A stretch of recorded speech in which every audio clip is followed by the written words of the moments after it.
It's an unbelievable good preservation of this enclosure, which had been erected by Stone Age people so long ago.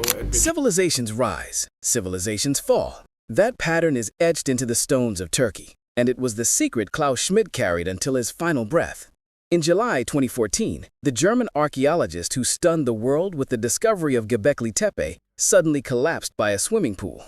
But before his life ended, he whispered a warning to his colleagues: "I can't keep this hidden."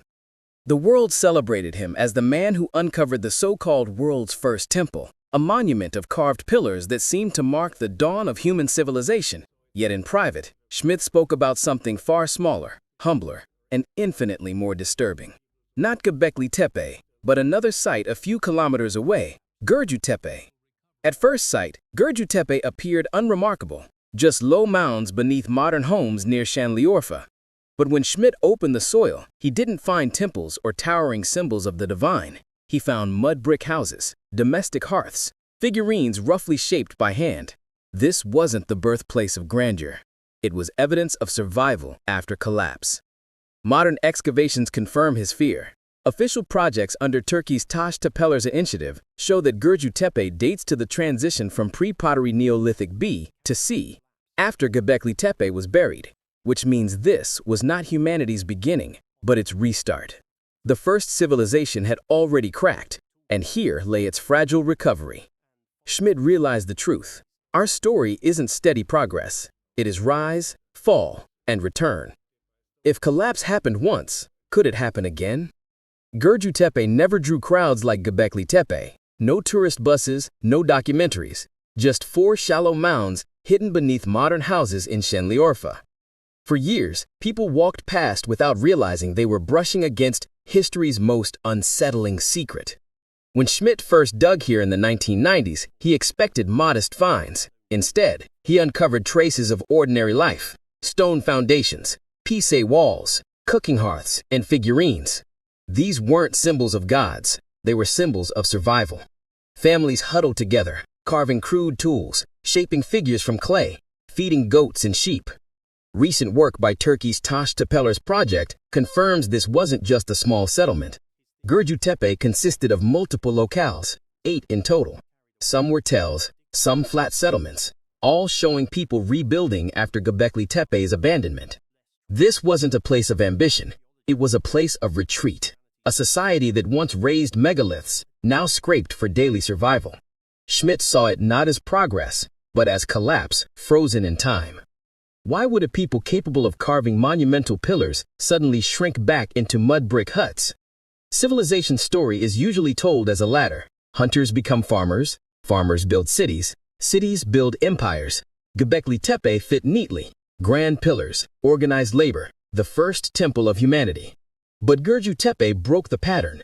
Its artifacts were cruder, its homes were smaller, its figurines rougher. Instead of a story of upward growth, Schmidt saw 2 clashing pictures side by side: monumentality at Göbekli Tepe and fragility at Gürcütepe. The contradiction gnawed at him. How could such complexity vanish so quickly? Why bury monumental temples only to replace them with humble shelters? Archaeology isn't supposed to feel like ghost hunting, yet Schmidt confessed Gürcütepe chilled him. Today's excavations confirm his unease. Radiocarbon dates place Gürcütepe after Göbekli Tepe's burial, meaning it wasn't a partner site, it was the aftermath. Humanity's first attempt at complexity had already broken. But what shattered it? Was it nature, or something inside the society itself? The dating evidence was the breaking point. Göbekli Tepe belonged to the Pre-Pottery Neolithic B, a period of complexity. Gürcütepe belonged to the Pre-Pottery Neolithic C, the moment after the collapse. The temples weren't toppled by invaders. They were deliberately buried, as if closing a chapter no one wanted reopened. Soon after, families settled into smaller, humbler lives at Gürcütepe. Archaeologists now describe the shift as humanity's first documented collapse. The world's first monumental society had failed, leaving behind not glory, but recovery. For Schmidt, this wasn't just history, it was prophecy. If the very first civilization could rise, crack, and fall so quickly, then collapse wasn't an accident, it was part of the human story. But collapse doesn't happen without causes. What forces forced humanity's first builders to abandon their temples? Two culprits emerge: climate and society. Around 8200 BC, Earth faced the 8.2 kiloyear event, a century of sudden cooling. Crops failed, herds shifted, scarcity struck. For a society pouring resources into giant temples, the strain was crushing. The monumental dream became too costly when survival itself was threatened. But climate wasn't the only fracture. Monumental building demanded coordination, hierarchy, and belief systems that held hundreds together. Stress that long is brittle. Once resources dwindled, cracks appeared: factions, conflict, disorder.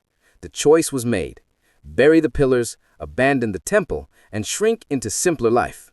Gürcütepe's Tepe's homes, hearths, and figurines are the archaeology of survival. If collapse is caused by stress, then is complexity itself the trap?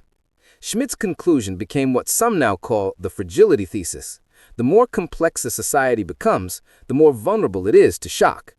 Gobekli Tepe's glory wasn't strength, it was fragility disguised as achievement. Once pressure mounted, the society snapped, retreating into smaller communities like Gürcütepe Tepe. History echoes the same cycle. Rome, the Maya, Angkor. Golden ages rise, then collapse under strain. Complexity creates beauty, but also brittleness. Schmidt feared humanity's first collapse wasn't an exception. It was the blueprint. But could this blueprint be repeating now in our world? Schmidt's obsession grew in his final years. He no longer spoke only of Göbekli Tepe's beauty, but of fragility. He saw familiar cracks, environmental stress, social division, overextended systems. He warned colleagues that the ancient stones weren't relics, they were mirrors. Civilizations grow fragile the moment they believe their achievements make them untouchable. Look around today. Climate shifts, fractured politics, stretched resources.